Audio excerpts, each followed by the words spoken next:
Selamat pagi, siang, dan malam buat kamu yang hidupnya di warnet. Gimana? Udah jackpot? Iya salam. Dan di video ini kita lagi-lagi akan merangkum sebuah film yang kalau dilihat sih alurnya biasa saja. Tapi gua nggak munafik kalau film ini memang pemersatu jomblo sob. Film ini berdurasi cukup pendek, sekitar 15 menitan. Dan yang gua cukup heran, film asal Portugal ini katanya pernah memenangkan penghargaan gitu sob. Dan langsung saja gua ceritain. Siapkan kopi dan udut kalian. Jangan lupa kendorin tuh celana. Let's go.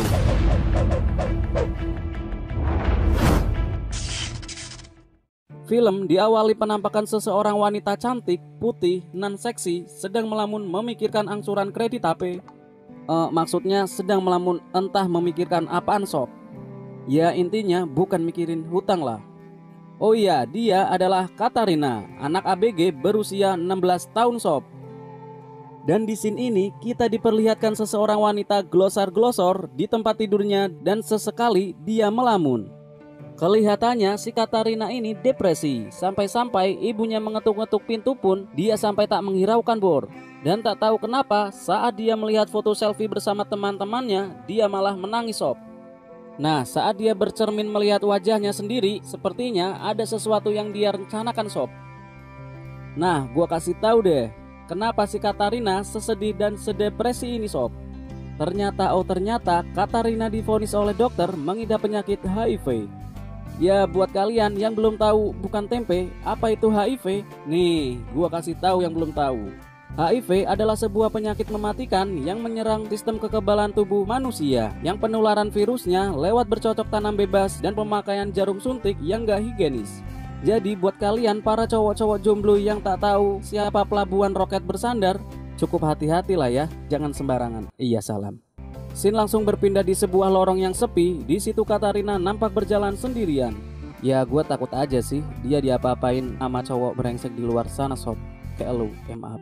Soalnya dia berjalan seakan-akan gak niat hidup.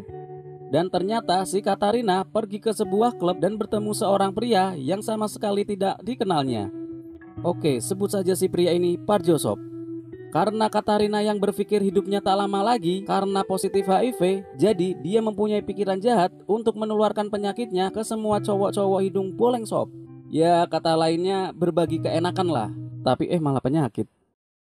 Oke, karena si Parjo imannya tipis dan jarang laku kalau di klub, ya sikat aja anjing, dikasih gratisan, siapa sih yang mau nolak? Dan mereka pun gak banyak tingkah untuk menyewa kos-kosan atau hotel melati sob. Cukup ruangan 2x1 di dalam toilet. Sebelum ritual penanaman benih dimulai, si Parjo berniat memakai pengaman bergelembung. Akan tetapi ditolak sama si Katarina sob.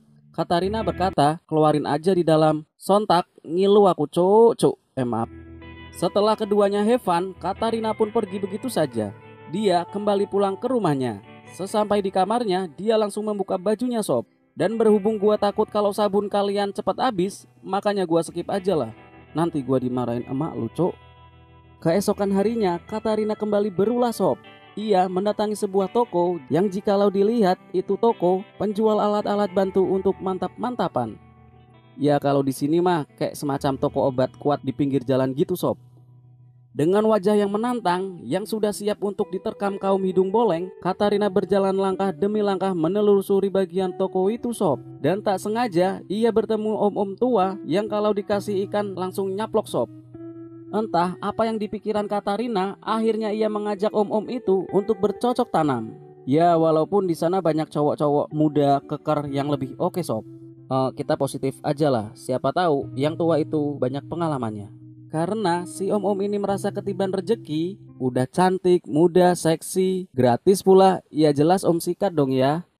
Gak perlu di hotel atau di kos-kosannya ibu Muji yang galak itu, mereka langsung saja menuju bangunan kosong gitu sob. Dan berhubung waktu dan tempatnya terbatas di bagian outdoor, jadi gayanya ya cuma berdiri sob, anjay.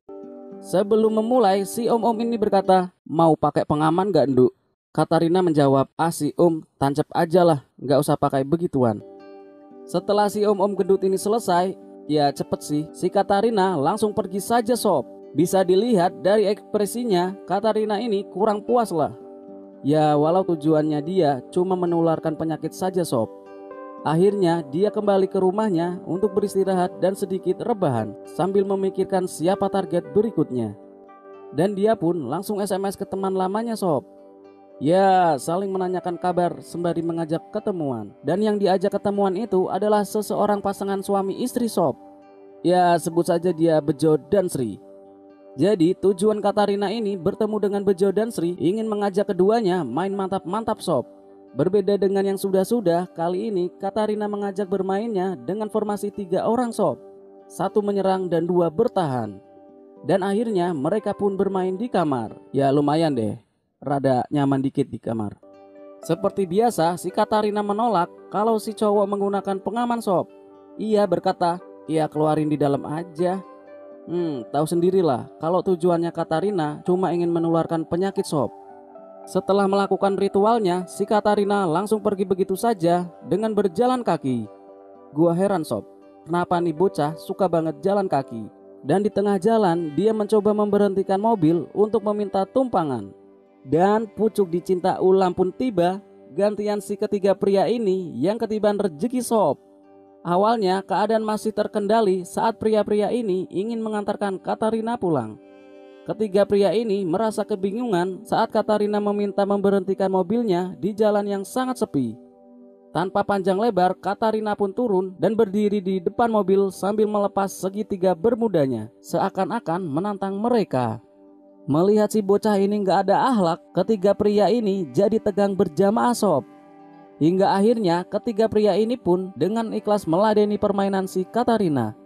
Dan target pertama ialah pria yang sejak di mobil selalu menatap wajah Katarina. Ya, sebut saja dia Burhan sob. Sementara yang lain nunggu giliran di servis, ya sebat dulu cok biar gak tegang.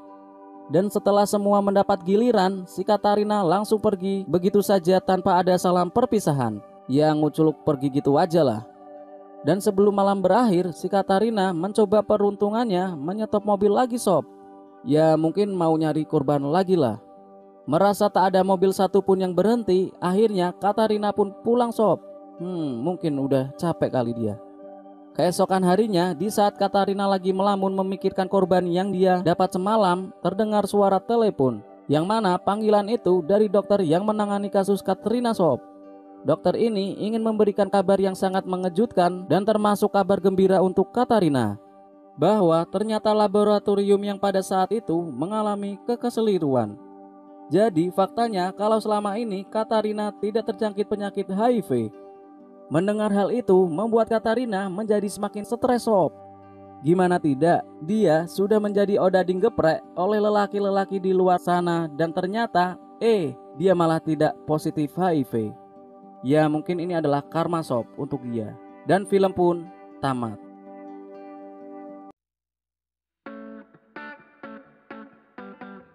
Waduh, film yang bikin tegang sob. Gimana, sabun aman kan? Masih ada ukir-ukirannya bukan? Nah, pesan apa sob yang bisa kalian ambil dari film ini? Karena menurut gua ini adalah film edukasi. Jadi buat kalian janganlah suka jajan-jajan sembarangan di luar sana sob. Kita nggak tahu dan nggak akan tahu apakah jajanan kalian steril atau tidak. Terima kasih yang sudah nonton video ini. Ambil baiknya dan buang buruknya. Sampai jumpa di video berikutnya.